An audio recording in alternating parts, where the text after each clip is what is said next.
After I was kidnapped, my family was practically relieved. The kidnappers had gotten the wrong person. My older brother, Lucas, the one they meant to snatch, had escaped. When the police rescued me, blood was seeping from almost every pore, but I didn't cry, didn't make a sound. I was diagnosed with emotional apathy. No emotions. I could no longer feel sad about anything happening around me. I felt freer than I had ever been. But later, they all regretted it. They cried, begging me to go back to my old self. When I was discharged from the hospital and returned home, the house was empty. Even the furniture had been moved out. Unable to reach anyone, I called our housekeeper Martha, only to find out they had moved. I went to the new address. My family was already seated at the dining table, ready for dinner. Seeing me walk in, everyone at the table looked a little uncomfortable. Why didn't anyone tell me you were moving? Oh, Lucas has been having nightmares lately, dreaming of being kidnapped. I thought maybe the old house wasn't good for him, so we found a new place, Mrs. Davis said, as casually as if discussing what was for dinner. You're back just in time. Sit down and eat with us. The table was laden with all of Lucas's favorite dishes. My face was covered with thick bandages, and I limped when I walked. No one seemed to notice or care. The old me would have been devastated. But now, I felt nothing. My emotions were gone. Seeing me calmly sit down, Lucas suddenly leaned over. I've been so scared these past few days. I didn't even dare to go out so I couldn't visit you. Mom and Dad were worried I'd get kidnapped too, so they stayed home with me. You don't blame me, do you?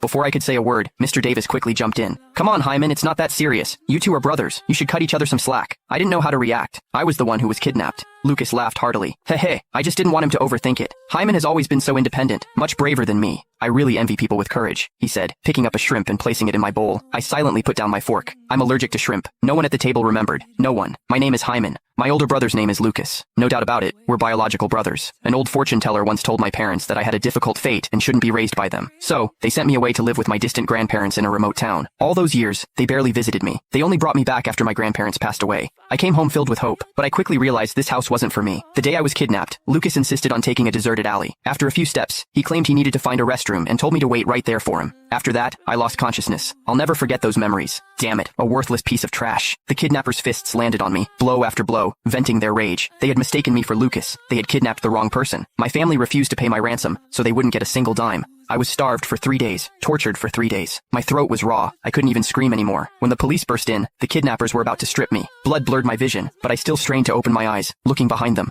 No one from my family had come. I wanted to cry, but no tears would fall. The doctor said I had post-traumatic stress disorder, manifesting as a loss of emotions, medically known as emotional apathy. The hospital room was empty. After the investigating police officers left, no one else came. At the dinner table, they treated me like I was invisible. The three of them chatted and laughed, a picture of a happy family. In the past, I would always try to join their conversations, but today, I did nothing. I'm finished. I casually grabbed a napkin from the table to wipe my hands. Which room am I staying in? Mrs. Davis paused, then collected herself. The other rooms haven't been tidied up yet. Lucas interjected. Hyman, don't blame Mom and Dad. They've been so busy with everything lately, they just can't keep up. He sounded like he was protecting our parents, but he was really hinting that I was being inconsiderate, something he'd done countless times. I simply asked, did I say I blamed them? I gently put down the napkin, my voice flat. Then I'll just pick an unoccupied room.